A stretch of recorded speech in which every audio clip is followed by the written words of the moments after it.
Hi, this is Sense 31 today. So go ahead and do your journaling first, and then let's talk about time and rhythm for a second.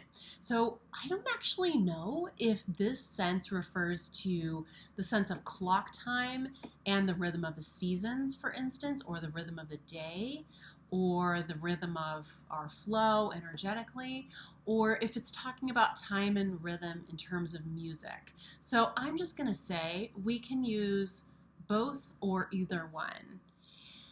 We definitely have a sense of season, and that's something we talked about in the earlier senses as well. So I'm not going to go into that a lot here. And we do know as when time passes. However, that can be, messed with if you've ever taken a nap in the middle of the day and you wake up and you think that it's morning or and you're late for work or something like that. And as far as the rhythm of the day, our body's rhythms, that's the one I think I'm most interested in. So before I go into that for a second, I just want to talk about music, time and rhythm in music for just a brief second. So I looked into this, and it looks like the ability, recognizing rhythm is actually hardwired into the human brain. Isn't that interesting? One study said that it was uniquely human, which I actually questioned because have you seen that cockatiel, Frosty the cockatiel, do a dance? I'm going to link that below. I got to write it down so I don't forget. He really seemed to have the rhythm and be doing his thing on the beat. I used to love watching Frosty, but anywho, it seems to be a hardwired skill that we have. And we are hardwired also to produce certain kinds of beats when we're creating music. And that seems to be true across cultures. So that's kind of interesting, right?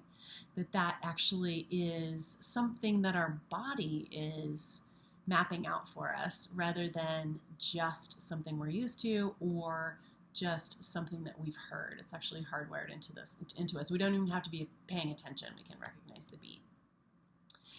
The study also mentioned that dancing to that beat is a whole different set of motor skills that not everyone has.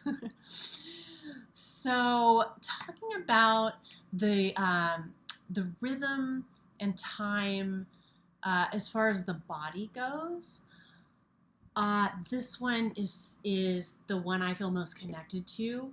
So what I've noticed during the day, and I remember when I first started to notice this, and it was because my friend Mary Haynes in Anchorage, Alaska, mentioned to me that, oh yeah, we have this flow during the day. We do activity and then we rest. We do activity and we rest. And this was, many, many, many years ago. But embarrassingly for me, it was an aha for me. I'm like, oh, there's a sense of rhythm to the day. And I noticed because I was working from home a lot that I really benefited and felt better and felt recharged during the day if I followed that. If I did some movement, then did some rest, movement, rest, movement, rest. And I found there really is a flow. And obviously, if you are connected to your body, you know there's a flow. So I was very much not connected to my body at that time. And that was life-changing information, which was a great place to start. But now being more connected to my body, I notice the flow of energy levels, and I do my best while also parenting a 3-year-old to really give my body, to listen and respect that flow of energy and to let myself rest when I'm tired. And then notice when I have the most energy. For now, I have the most energy in the morning. So the morning is the time usually where I'll get up and do a bunch of stuff, whether it's making a bunch of food for the week, writing a bunch of ideas down. Sometimes I'll wake up, the last 2 mornings, I've woken up at 4 in the morning and just had all of these great ideas that I wanted to work on. So I got up and just started working on them, and it was great. I'm really tired by 8 o'clock when I do that. And that's just another part of the flow. And I think those flows have changed over the course of my life.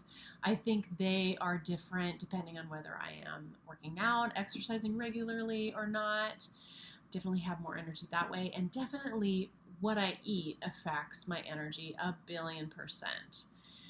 And how much I've been parenting that day and what that parenting day has looked like probably right now is the most effect. But I want to encourage you for today's activity to just notice your body rhythms. See if you can tune in, and maybe you're somebody that's already really tuned into this. When I just started becoming aware of this stuff, I would work 12, 13 hours straight, not really take a break, get exhausted, get sick. Like I just wasn't tuned into what my body needed and those rhythms. And once I got a clue and started to follow those rhythms, I had a much better life, honestly. So depending on where you are in your awareness of this, just kind of take it one step further if you can. Just try to amp up your awareness, see what you're aware of, and then if you're aware of it also but not respecting and listening to those signals, give yourself a chance to do that. And what I suggested actually in my first book, Guided by Your Own Stars, shameless self-promotion, what I suggested was if you have no awareness at all, to start out by setting an alarm on your watch or alarm on your phone to every hour or so, and then checking in with your body and seeing how you feel and asking it what it needs. What do I need to recharge and to feel good? So that's one way to start. If you're like, yeah, I just work all day and then I crash at night and I don't know. So you could start that way. Or you can kind of pick events during the day, like every time you answer the phone or every time the phone rings, take a second before you answer it and just check in with yourself, see what you need, and then provide that to yourself as soon as you can. So that's another way to do it. If you already feel like you're pretty aware, just maybe just see if you can be even more aware and pay closer attention to that and see what comes up for you. So go ahead and journal about that after you're done today, and I wish you a rhythmic and restful day.